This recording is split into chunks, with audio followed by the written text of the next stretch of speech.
Hello friend, welcome to my YouTube channel. आज हम लोग भारत की मिट्टियों को बहुत ही विस्तार से समझेंगे। तो भारत की मिट्टियाँ किस प्रकार है, कितने भागों में बांटा गया है, और साथ ही साथ हम लोग ये भी देखेंगे कि जैसे जलोढ़ मिट्टी है वो टोटल नदियों से लाया गया है। तो कहाँ कहाँ नदियाँ हैं, जैसे आपका देखिए मैंने मैप से भी बताया है कि कहाँ कहाँ नदियाँ जो है वो है, और उस प्रकार किस प्रकार मतलब कि आपका जो जलोढ़ मिट्टी है वो लाया गया है। तो वो सभी चीज़ें हम लोग देखेंगे, और साथ ही साथ मैंने आपके लिए नोट्स भी बनाया है, जो कि आप नोट्स लिख कर और आप मैप देखकर आप आसानी से उसको समझ सकते हैं और याद कर सकते हैं। तो चलिए शुरू करते हैं बिना किसी देरी के। तो सबसे पहले है भारत की मिट्टियाँ जो है वो टोटल कितना भागों में बांटा गया है। तो देखिए 8 वर्गों में बांटा गया है। टोटल भारत की जो मिट्टियाँ हैं वो 8 है। तो कौन कौन से मिट्टी है, तो हम लोग शुरू से स्टार्टिंग करते हैं आपका यहाँ से। तो ये आपका जो है, तो देखिए मैंने वही कलर का आपको ड्रॉ करके और उसका नाम किया है। तो सबसे पहले आपका है, हम लोग यहाँ से नहीं, यहाँ से स्टार्ट करते हैं, ठीक है। क्योंकि सबसे ऊपर में देखा जाए तो आपका इस कलर का है। तो ये कौन सा मिट्टी है, तो देखिए ये है आपका पर्वत एवं वन मिट्टी। तो पर्वत एवं वन मिट्टी जो है वो किस प्रकार और कहाँ कहाँ है। देखिए बहुत सारे यूट्यूब चैनल में आपने देखा होगा कि वीडियो बनाया होगा, तो उसमें मिट्टी को बताया गया है, लेकिन राज्य के साथ, क्योंकि जो स्टेट है आपको दिख रहा होगा कि ब्लैक ब्लैक आपका स्टेट के साथ कोई नहीं बताया गया है, तो आपको पसंद आएगा, ठीक है। तो देखिए जो आपका पर्वतीय वन मिट्टी जो है वो कहाँ पर है। तो देखिए इस वाले इलाका में जो जम्मू कश्मीर हो गया, आपका उत्तराखंड हो गया, आपका हिमाचल प्रदेश हो गया, ये सभी इलाके जो है पूरा पर्वत से भरा हुआ है। चाहे वो आपका सिक्किम हो गया, सिक्किम का जो सिक्किम में ही भारत का सबसे ऊंचा पर्वत जो कंचनजंगा है, फिर आपका जो अरुणाचल प्रदेश का जो ऊपर वाला हिस्सा है वो सभी पर्वतीय इलाके ये सभी होते हैं। और यहाँ पर जो मिट्टी पाया जाता है वो आपका कौन सा मिट्टी पाया जाता है, तो पर्वत एवं वन मिट्टी पाया जाता है, ठीक है। इसमें यहाँ पर उतना उपजाऊ नहीं हो पाता है, क्योंकि इतना ज़्यादा पर्वत है और इतना ज़्यादा पेड़ पौधा है कि वहाँ पर कहाँ से मिट्टी, पानी ठहरता नहीं है। जो नदी आया वो बह के निकल गया, पानी ठहरा ही नहीं, ढलाव इतना है कि आपका खेती वहाँ पर नहीं हो पाता है।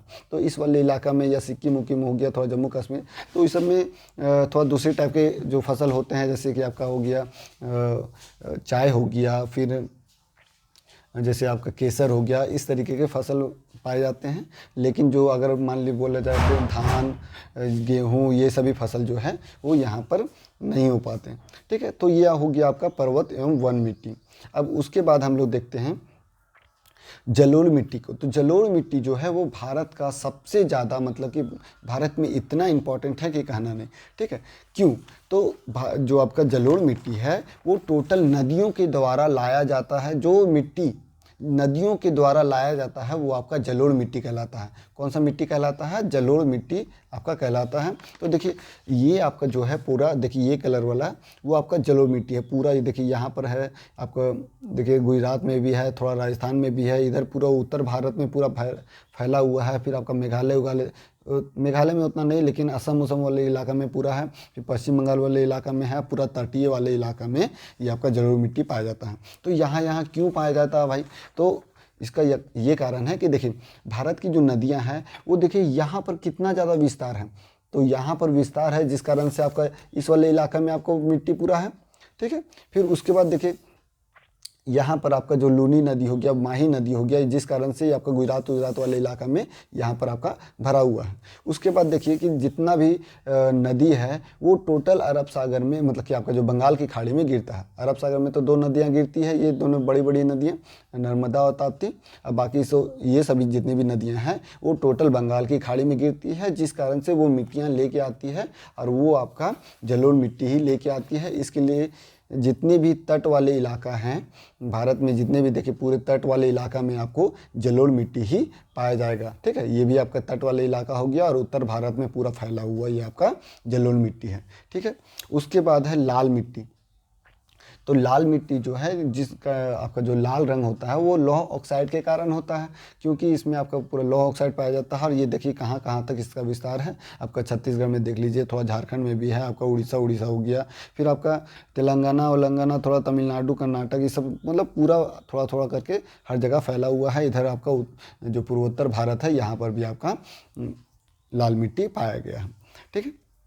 उसके बाद बात करें हम लोग काली मिट्टी की, तो इसके बाद हम लोग बात करें काली मिट्टी की। तो काली मिट्टी जो है वो आपका देखिए ये आपका गुजरात वाला इलाका और महाराष्ट्र जो आपका दक्कन का पठार हो गया, मालवा का पठार हो गया, ये सभी पठारों में आपका ये जो काली मिट्टी है वो पाया जाता है। और काली मिट्टी को हम लोग रेगुन मिट्टी भी बोलते हैं। काली मिट्टी को कौन सा मिट्टी बोलते हैं? हम लोग रेगुन मिट्टी भी इसको बोलते हैं, जो कि एग्ज़ाम में पूछा जाता है। ठीक है, तो काली मिट्टी का जो काला रंग होता है आपका, वो टेटेनीफेरस मैग्नेटाइट के कारण होता है, वो मैं नोट्स के जरिए मैं आपको बताऊंगा। ठीक है, और यहाँ पर जो ज्वालामुखी चट्टानों से ये आपका मिट्टी का निर्माण होता है। उसके बाद बात करें शुष्क एवं मरुस्थलीय मिट्टी, तो शुष्क एवं मरुस्थलीय तो आपको एक ही जगह दिमाग में आएगा ही, जो राजस्थान वाला जो इलाका है, ये वाला इलाका, उसमें आपका शुष्क एवं मरुस्थलीय यानी बालुई मिट्टी पाया जाता है। ठीक है, फिर उसके बाद है लवणीय एवं क्षारीय मिट्टी, एक दलदली युक्त मिट्टी। ठीक है, लवणीय और क्षारीय मिट्टी और दलदली युक्त मिट्टी। दलदली युक्त मिट्टी यानी कि आपका जो कच्छ का जो रन है, ये वाला इलाका, यहाँ पर थोड़ा सा दलदली मिट्टी पाया जाता है, क्योंकि यहाँ पर हमेशा देखेंगे कि जो लूली नदी है आपका, देखिए ये जो लूली नदी आपका सुने होंगे कि कच्छ के रन में जाके लुप्त हो जाता है। यहाँ पर दलदली इलाका है और यहाँ पर आपका नमक का जो पैदावार है वो बहुत ज़्यादा मात्रा में होता है। ठीक है, और यहीं पर आपका जो है सबसे ज़्यादा गधा पाया जाता है, क्योंकि नमक का जो व्यापार है वो गधा से ढोवाकर और उसको किया जाता है। ठीक है, तो ये रहे 8 प्रकार की मिट्टियाँ जो कि हम लोग का था। अब सबको एक एक करके हम लोग समझते। देखिए, तो हम लोग को पढ़ना क्या सभी नदियों को पढ़ना है? नहीं, सभी मिट्टियों को नहीं पढ़ना है। हम लोग को पढ़ना है वही मिट्टी जिसमें जो फसल हो और फसल की विविधताएं हो, मतलब अलग अलग प्रकार के फसल हो, और वही सभी मिट्टियां हम लोग के लिए एग्जाम के लिए इम्पॉर्टेंट है। तो कौन कौन से मिट्टी में फसल होते हैं और कौन कौन से फसल होते हैं, कौन सा मिट्टी का क्या खास बात है, कौन उपजाऊ है, कौन कम उपजाऊ है, वो सभी मिट्टियों को हम लोग एक एक करके डिटेल से समझेंगे। तो सबसे पहले स्टार्ट करते हैं हम लोग। देखिए, नोट्स में अपना आ जाते हैं। तो भारत की मिट्टियाँ, ठीक है, भारत की मिट्टियाँ जो है वो 8 वर्गों में बांटा गया है। भारत की मिट्टियाँ जो है, मैंने बताया था कि भारत की मिट्टियाँ जो है वो 8 वर्गों में ये बांटा गया है। तो भारत की मिट्टियाँ जो है 8 वर्गों में बांटा गया है, जिसमें से मैंने एक एक करके बताया। और सबसे पहला उसमें हम लोग समझते हैं जलोढ़ मिट्टी की। तो जलोढ़ मिट्टी जो है वो नदियों द्वारा सबसे पहले लाया जाता है। तो नदियों द्वारा जितनी भी मिट्टियाँ लाई जाती है वो सभी मैंने बताया कि ये आपका नदियाँ हैं, और नदियाँ द्वारा जितना भी मिट्टी लाया जाता है वो आपका जलोढ़ मिट्टी ही लेके आ जाता है। तो नदियों द्वारा आपका ये मिट्टी लाया जाता है। पोटास की बहुलता होती है। बहुलता मतलब होता है कि मैक्सिमम, यानी पोटास की मैक्सिमम होती है। नाइट्रोजन, फास्फोरस एवं ह्यूमस की कमी होती है। देखिए, नाइट्रोजन हम लोग की जो मिट्टी है उसमें रहने से क्या फ़ायदा है? तो भाई नाइट्रोजन के कारण ही प्रोटीन का निर्माण होता है। इसीलिए जो आपका राहड़ दाल हो गया, ये सभी दालें होगी, उसमें प्रोटीन का मात्रा बहुत ज़्यादा होता है। क्यों? क्योंकि उसमें नाइट्रोजन, जो मिट्टी है उसमें नाइट्रोजन की मात्रा होती है। लेकिन अगर मान लीजिए जहाँ नाइट्रोजन का मात्रा ना रहे तो वहाँ पर आपका राहड़ दाल ये सभी फसल अच्छे मात्रा में नहीं हो पाएगी। इसीलिए जो जलोढ़ मिट्टी है इस सब में बहुत ज़्यादा मात्रा में राहड़ दाल ये सभी नहीं हो सकता है। ठीक है, क्योंकि नाइट्रोजन की कमी है। तो इसी तरीके से सभी के अलग अलग गुण हैं। तो नाइट्रोजन, फास्फोरस और ह्यूमस की कमी होती है, और ह्यूमस की कमी होती है। ठीक है, ये जो है मैक्सिमम उपजाऊ वाली मिट्टी है। तो मैक्सिमम उपजाऊ मतलब कि सबसे ज़्यादा उपजाऊ वाली मिट्टी, जैसे आपका धान हो गया, गेहूं हो गया, मक्का, तिलहन, ये सभी बहुत ज़्यादा मात्रा में जो हम लोग मतलब कि डेली हम लोग का लाइफ में ज़रूरतमंद चीज़ है। जैसे कि आपका धान यानी कि चावल और गेहूँ यानी आटा, तो ये सभी खाने के लिए हम लोग को सबसे ज़्यादा ज़रूरत पड़ता है। और यही आपका जो जलोढ़ मिट्टी है वो इस मिट्टी में आपका ये सभी फसलें बहुत ज़्यादा मैक्सिमम मात्रा में होती है। ठीक है, यानी सबसे ज़्यादा उपजाऊ वाली मिट्टी यही है। अब बात करें कि इसका जो विस्तार है वो 22% क्षेत्रफल पे, यानी कि भारत का जो टोटल क्षेत्रफल है, देखिए भारत का पूरा क्षेत्रफल को अगर देखा जाए तो इसमें जो आपका जलोढ़ मिट्टी है, देखिए ये वाला कलर जो है जलोढ़ मिट्टी का है। तो ये आपका जलोढ़ मिट्टी देखिए कहाँ तक आपका विस्तार है, ये आपका तटीय वाले इलाका में भी पूरा भरा हुआ है। यानी कि टोटल 22% जो पूरा भारत का 22% जो है वो आपका सिर्फ जलोढ़ मिट्टी ही पाया जाता है। उसके बाद बात करें तो उत्तर भारत में इसका मतलब उत्तरी मैदानों में और तटीय क्षेत्र में ये इसका विस्तार पाया जाता है। देखिए मैंने बताया कि उत्तर मैदान ये आपका हो गया, उत्तर प्रदेश हो गया, आपका दिल्ली उल्ली थोड़ा हो गया, फिर आपका पंजाब उंजाब हो गया, इधर आपका असम उसम हो गया, फिर तटीय इलाका जो आपके देखिए पश्चिम बंगाल इधर हो गया, फिर ये आपके पूरे जो पूर्वी तट हैं उसमें आपका पूरा पाया जाता है कौन सा मिट्टी? तो जलोढ़ मिट्टी ही पाया जाता है। ठीक है जो जलोढ़ मिट्टी है वो दो प्रकार के होते हैं। जलोढ़ मिट्टी कितने प्रकार के होते हैं? दो प्रकार के। एक होता है बांगर, एक होता है खादर। तो बांगर जो होता है वो पुरानी मिट्टी को बोलते हैं। बांगर कौन सी मिट्टी को बोलते हैं? पुरानी मिट्टी को। और खादर जो है वो नई मिट्टी को बोलते हैं। तो बांगर जैसे आप याद कैसे कर सकते हैं कि जो बंगार होता है, बंगार, तो बंगार वाली चीज़ों को हम लोग मतलब कवाड़ी वाले में देते हैं, यानी जो पुराना वाला चीज़ रहता है उसी को ना बंगार बोलते हैं। तो बांगर से बंगार याद रख सकते हैं। तो बांगर मिट्टी जो है वो पुराना है, तो खादर मिट्टी नया। तो इसका मतलब क्या है कि जो मिट्टी मतलब कि ताज़ा ताज़ा लेकर आ रहा ना जलोढ़ मिट्टी, तो उसको हम लोग खादर बोलेंगे। लेकिन जो बहुत सारी मिट्टियाँ जो मतलब पहले आ चुकी है और वो जमा हो के मतलब कि पूरा बहुत दिन हो गया उसका, तो उसको हम लोग बांगर मिट्टी बोलेंगे। उसके बाद आगे बात करते हैं कि उर्वरता की दृष्टि से सबसे ज़्यादा मतलब कि बेस्ट माना जाता है इस जलोढ़ मिट्टी को, यानी कि जो फसल की दृष्टि से अगर देखा जाए तो सबसे ज़्यादा उपजाऊ इसी मिट्टी में होता है। ठीक है। उसके बाद बात करें तो उपजाऊ जो है इसमें कौन कौन से फसल होते हैं? तो धान, गेहूँ, मक्का, तिलहन और दलहन, ये सभी फसलें जो हैं वो जलोढ़ मिट्टी में मैक्सिमम मात्रा में होते हैं। चलिए अब उसके बाद हम लोग बात करते हैं काली मिट्टी की। तो काली मिट्टी जो है, देखिए काली मिट्टी का विस्तार आप पहले देख लीजिए कि देखिए ये आपका जो गुजरात वाला थोड़ा सा इलाका है, इधर आपका पूरा महाराष्ट्र जितना भी है, मध्य प्रदेश, ये सब भरा हुआ है, वो आपका पूरा काली मिट्टी से ही भरा हुआ है। देखिए तो काली मिट्टी जो है वो आपका ज्वालामुखी चट्टानों से बना हुआ होता है। तो देखिए इसका निर्माण जो है, तो इसका निर्माण कैसे हुआ है? तो बेसाल्ट चट्टानों से। बेसाल्ट चट्टानें क्या होता है? तो जो ज्वालामुखी जो फटती है और उससे जो आपका चट्टानें बनती है और उसी का जो चूर चूर रहता है, यानी उसके जो टूटने फूटने से आपका इस मिट्टी का निर्माण होता है। इसलिए ये वाले इलाका में पहले ज्वालामुखी बहुत ज़्यादा मात्रा में था, क्योंकि देखिएगा कि अगर लोनार झील जो है, लोनार झील आपका किस प्रकार बना है? तो वहाँ पर पहले क्या था कि आपका ज्वालामुखी के कारण, आपका फटने के कारण वहाँ पर लोनार झील मतलब कि आपका जो गड्ढा है उसी में आपका पानी भर गया और लोनार झील का निर्माण हो गया। तो जिस कारण हम लोग जानते हैं कि इस वाले इलाके में बहुत ज़्यादा मात्रा में मतलब कि आपका ज्वालामुखी ये सभी थे और उसी के मतलब कि चट्टानों से काली मिट्टी का निर्माण हुआ है, जो कि गुजरात इधर हो गया, राजस्थान हो गया, थोड़ा सा राजस्थान वाला इलाका छोटा सा है, बाकी मध्य प्रदेश आधा हो गया, फिर पूरा महाराष्ट्र एकदम बहुत ज़्यादा मात्रा में हो गया। तो ये सभी आपके काली मिट्टी पाया जाता है। तो चलिए उसको डिटेल से समझते हैं। तो काली मिट्टी जो है उसका निर्माण बेसाल्ट चट्टानों से हुआ है। ठीक है, बेसाल्ट चट्टान यानी कि जो ज्वालामुखी के चट्टान, ठीक है, उसके टूटने फूटने से हुआ है। इसमें आयरन, चूना और एल्युमिनियम, मैग्नीशियम की बहुलता होती है। कौन कौन से तत्वों की बहुलता होती है? तो आयरन, चूना, एल्युमिनियम, मैग्नीशियम की बहुलता होती है। ठीक है। इसका जो काला रंग होता है, देखिए कोई भी चीज़ का एक कलर होता है वो किसी न किसी कारण से होता है। जैसे हम लोग का जो पेड़ पौधा है, तो पेड़ पौधा में जो हरा रंग है वो आपका क्लोरोफिल के कारण होता है। हम लोग का जो ब्लड है वो रेड होता है, वो रेड किसी न किसी कारण से होता है। तो सब चीज़ का एक कलर होता है जिसका वो किसी न किसी कारण से होता है। तो मिट्टी जो है काला रंग वो किसके कारण होता है? तो काला रंग होता है टिटेनी फेरस मैग्नेटाइट। ये एग्जाम में बहुत बार पूछा गया है कि जो काली मिट्टी का जो काला रंग होता है वो किसके कारण होता है? तो टिटेनी फेरस मैग्नेटाइट और जीवाश्म के कारण ये आपका काली मिट्टी का काला रंग होता है। और इसमें कपास की बहुलता होती है। ये आप जानते होंगे कि सूरत वाले इलाका में कपास की खेती बहुत ज़्यादा मात्रा में होती है और इसीलिए वहाँ पर वस्त्र उद्योग जो है जितने भी मतलब कि अगर देखा जाए कि शुरू से भारत में बहुत सारे मतलब पुर्तगाली ये सभी डच ये सब आया, तो बहुत सारे मतलब कि फैक्ट्री अपना सूरत में खोला, क्योंकि यहाँ पर जो वस्त्र है, वस्त्र का उद्योग इतना बढ़िया क्वालिटी का और मैक्सिमम मात्रा में होता है कि कहना नहीं। तो वो आपका यही सूरत हो गया, महाराष्ट्र हो गया, ये सभी इलाका में काली मिट्टी के कारण आपका कपास की खेती के कारण ये होता है। और इसमें आपका कपास की खेती मैक्सिमम मात्रा में होती है। यहाँ गेहूँ, ज्वार और बाजरा भी होते हैं। कौन कौन से फसल होते हैं? तो गेहूँ, ज्वार, बाजरा और कपास की खेती सबसे ज़्यादा होती है। उसके बाद हम लोग आगे बात करते हैं तो लाल मिट्टी की।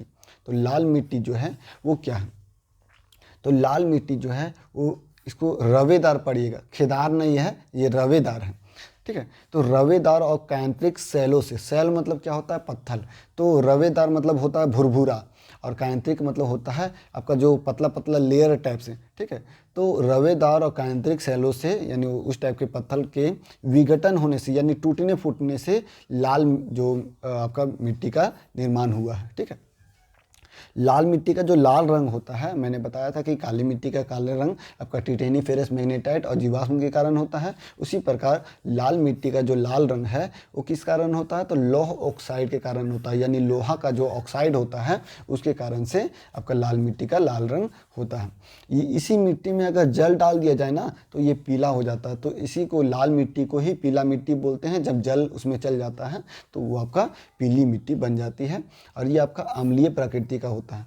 कौन सी प्रकृति का होता है, अम्लीय प्रकृति का। देखिए लाल मिट्टी जो है वो पूरा भरा हुआ है, पूरा अगर देखा जाए तो ये आपका छत्तीसगढ़ वाला इलाका हो गया, पूरा इधर उड़ीसा हो गया आपका, देखिए इधर आपका देखिए तमिलनाडु हो गया, फिर थोड़ा सा मतलब कि एकदम ज़रा सा केरल उरल हो गया, बाकी फिर आपका कर्नाटक हो गया, तमिलनाडु हो गया, आपका तेलंगाना उलंगना हो गया। तो ये सभी इलाका में पूरा भरा हुआ है आपका लाल मिट्टी। जो पूर्वोत्तर भारत में भी देखा जाए तो पूरा मतलब कि किनारे किनारे आपका लाल मिट्टी पाया जाता है।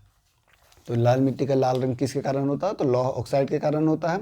और इसमें सिलिका आयरन की बहुलता होती है। कौन कौन से किसकी किसकी बहुलता होती है, तो सिलिका और आयरन की। आयरन तो हम लोगों ने पढ़ा, क्योंकि लौह ऑक्साइड जो है वो आयरन का ही रूप होता है, लोहा का ही रूप होता है।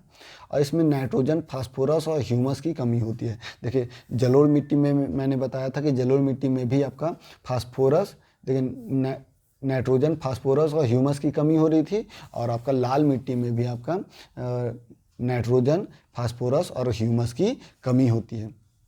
इसमें कौन कौन से जो फसल है वो उसका उपजाऊ होता है, तो लाल मिट्टी में आपका कपास का भी उपजाऊ होता है, गेहूँ, दाल और मोटे अनाज की जो फसल है उसकी उपजाऊ होती है। तो लाल मिट्टी में कौन कौन से फसल होते हैं, तो कपास, गेहूँ, दाल और मोटे अनाज। ये एक तरह का जानते हैं बंजर भूमि होता है। ये आपका बहुत ज़्यादा उपजाऊ वाली मिट्टी नहीं होती है, ये आपका एक तरह का बंजर भूमि होता है। और इसमें आपका चूने का पानी जो होता है, देखे होंगे कि बहुत सारे बंजर भूमि में क्या होता है कि चूने का पानी मतलब कि घोल के और उसमें छीटा जाता है। क्यों, उसकी उर्वरता को बढ़ाने के लिए, उसके फसल को बढ़ाने के लिए वो पानी छीटा जाता है। तो उसके बाद हम लोग आगे आते हैं लेटराइट मिट्टी की। तो लेटराइट मिट्टी जो है वो आपका ये है। देखिए तो लेटराइट मिट्टी देखिए कहाँ कहाँ है, तो देखिए थोड़ा थोड़ा मात्रा में हर जगह फैला हुआ है। देखिए आपका जो ये वाला इलाका है पश्चिमी तट, फिर यहाँ पर थोड़ा सा है, फिर देखिए आपका उड़ीसा वाला थोड़ा सा तट में है, फिर यहाँ पर भी आपको मिलेगा, इधर भी थोड़ा सा मिलेगा, यहाँ भी थोड़ा सा मिलेगा, और यहाँ भी आपका मेघालय वाले इलाका में पूरा भरा हुआ है। मतलब आधा आपका मेघालय इलाका में आपका लेटराइट मिट्टी ही पाया जाएगा, और यहाँ पर थोड़ा सा आपका लेटराइट मिट्टी है। तो ये आपका पूर्वोत्तर भारत में थोड़ा थोड़ा भरा हुआ है। देखिए ये आपका नागालैंड, मणिपुर है, ये मणिपुर, और ये आपका मिजोरम, ये आपका फिर आपका असम वाला इलाका हो गया। तो ये सभी इलाकों में भरा हुआ है। ये आपका राजस्थान इधर हो गया, इधर आपका देखिए ये महाराष्ट्र हो गया, ये मध्य प्रदेश हो गया, ठीक है। तो इस तरीके से सभी लेटराइट मिट्टी जो है कहाँ कहाँ भरे हुए हैं वो आप देख सकते हैं। अब उसके बाद हम लोग उसके बारे में जानते हैं कि ये क्या है, किसके इसमें क्या खास बात है।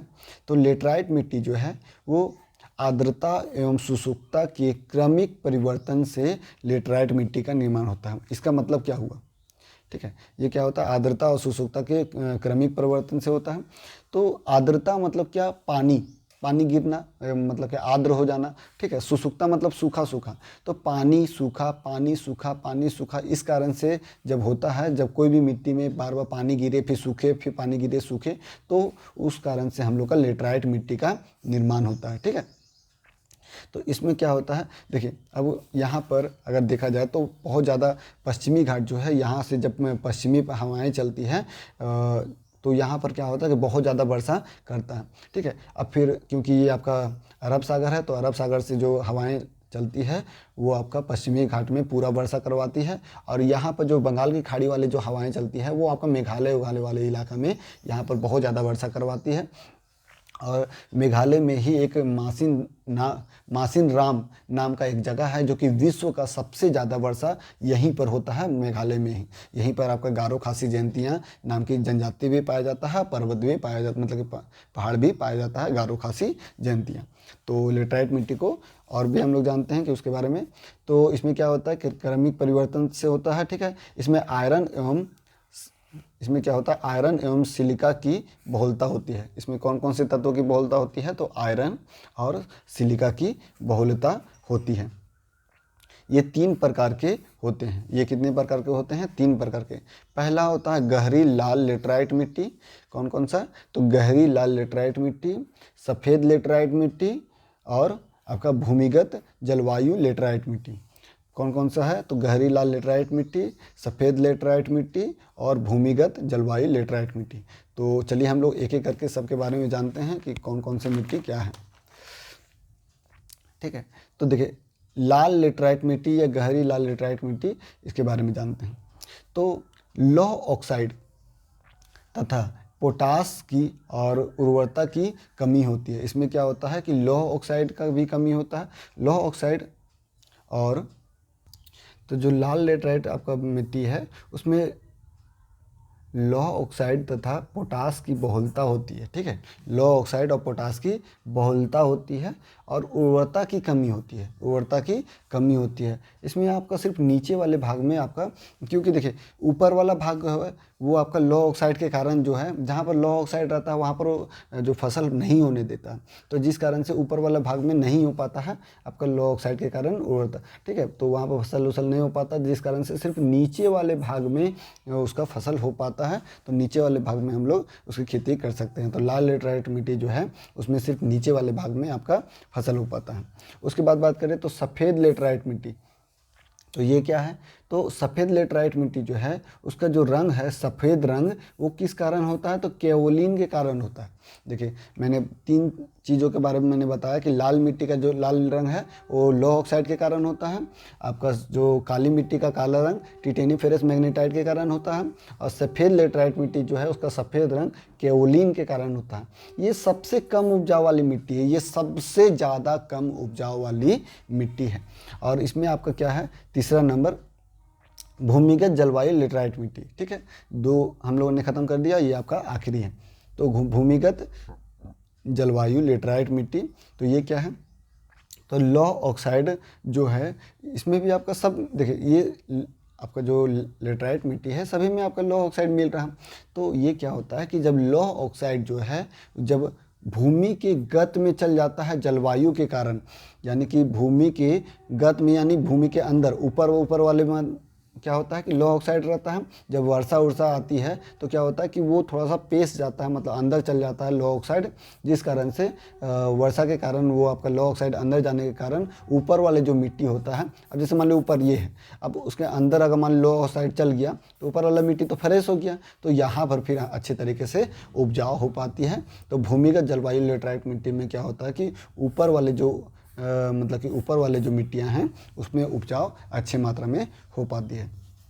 तो ये सभी मिट्टियाँ जो थी वो हम लोग का इम्पॉर्टेंट थी, क्योंकि देखिए ये सभी मिट्टियाँ जो है ये आपका लेटराइट मिट्टी, फिर आपका जलोढ़ मिट्टी, लाल मिट्टी, काली मिट्टी, ये सभी 4 ही मिट्टी में बहुत ज़्यादा फसल मात्रा में होती है। ठीक है, लेटराइट मिट्टी, जलोढ़ मिट्टी, लाल मिट्टी और आपका काली एवं रेगुन मिट्टी जो है, ये चारों मिट्टी में अच्छी मात्रा में फसल होती हैं, फसल की विविधताएं होती हैं, इसलिए हम लोग के एग्ज़ाम में यही पूछा जाता है। लेकिन बात करें अगर शुष्कता या मरुस्थल में, तो बालू जो है अब थोड़ी ना पूछेगा कि बालू कहाँ पर है, सभी को जानता है कि राजस्थान में है।